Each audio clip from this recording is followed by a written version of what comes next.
ஹே darlings, நேற்று நான் இந்த ஜாய் கிறிஸ்டல்டா அவங்களோட இன்டர்வியூ பார்த்தேன், இந்த மாதம்பட்டி ரங்கராஜ் இஷ்யூ பற்றி. அதனால் கண்டிப்பாக பெண்களுக்கு நான் ஒரு விஷயம் சொல்லணும் அப்படின்னு நினச்சேன்.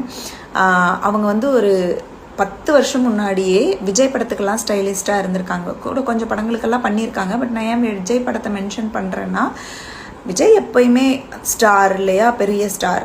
இப்பயும் அப்படி இருக்கும்போது அவங்க படத்துக்கெல்லாம் பண்ணியிருக்கவங்க. பெசநகரில் ஒரு பெரிய ஸ்டோர் அவங்க பேரில் இருந்துச்சு, ஆடி கார் எல்லாம் வச்சுருந்தாங்க. இது எல்லாமே அவங்க செல்ஃப் மேட் உமன். அவங்களுக்கு ஒன்றும் பெரிய பேக்ரவுண்ட்லாம் கிடையாது, சினிமா பேக்ரவுண்ட் இருக்கிற மாதிரிலாம் தெரியாது. நான் மீடியாவில் தான் இருந்தேன் அப்படிங்கிறனால அவங்களோட க்ரோத்தை கொஞ்சம் பார்த்துருக்கேன் நான். இப்போ மற்றபடி ஃப்ரெண்டு அந்த மாதிரி எல்லாம் தெரியாது. பட் ஸ்டில் எதுக்கு இப்போ அதை சொல்கிறேன்னா, இப்போ என்ன பண்ணுறீங்கன்னு அந்த இன்டர்வியூவில் கேட்குறாங்க. ஒன்றுமே இல்லை, நான் கரியரே விட்டுட்டேன். நான் வந்து இவரை கல்யாணம் பண்ணதுக்கப்புறம் இவருக்கு வந்து அவர் சொல்லியிருக்காரு, எனக்கு சோறு போடக்கூட ஆள் கிடையாது, நான் எப்பயுமே தனியாக சாப்பிடுவேன் அப்படி இப்படின்னு கதை விட்டுருக்காரு. அதனால இந்த அம்மா வந்து சுட சுட சோறு செஞ்சு அவர் எங்கே இருந்தாலும் அந்த நேரத்துக்கு வந்துட்டு அவருக்கு பரிமாறிட்டு, அதுக்கப்புறம் இவங்க சாப்பிட்டுட்டு அப்புறம் இவருக்கு ஷூ தொடச்சி கொடுக்கறது, சட்டை எடுத்து கொடுக்கறது, இதையே தொழிலாக பார்த்துருக்காங்க. கரியரை கம்ப்ளீட்டாக விட்டுட்டாங்க.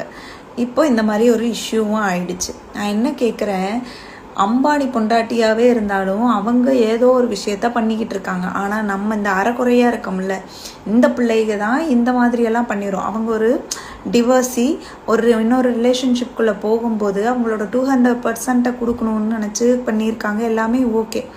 பட் நான் என்ன சொல்ல வரேன்னா, எல்லா பெண்களுக்கும் நீங்கள் எவ்வளோ ஒரு ஹாப்பியான ரிலேஷன்ஷிப்பில், இப்போது இந்த ரிலேஷன்ஷிப்குள்ளே இருக்கிற இஷ்யூவை பற்றி நான் பேசவே இல்லை, கரியர் ஓரியன்டாக மட்டுமே நான் சொல்கிறேன்.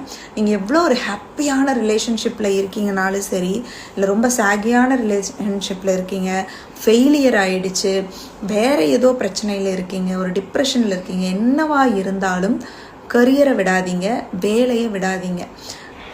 கவலையாக இருக்கீங்களா, நிறையா வேலை பாருங்கள். சந்தோஷமாக இருக்கீங்களா, நிறையா வேலை பாருங்கள்.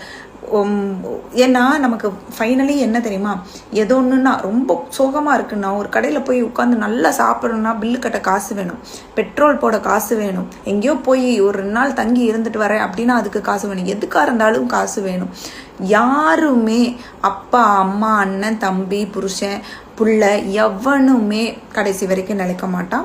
எதுவுமே நிலைக்காது. காசு ஒன்று தான் பொம்பளை பிள்ளைகளுக்கு நிலைக்கும். அதனால கரியரை மட்டும் விடாதீங்க, வேலையை மட்டும் விடாதீங்க.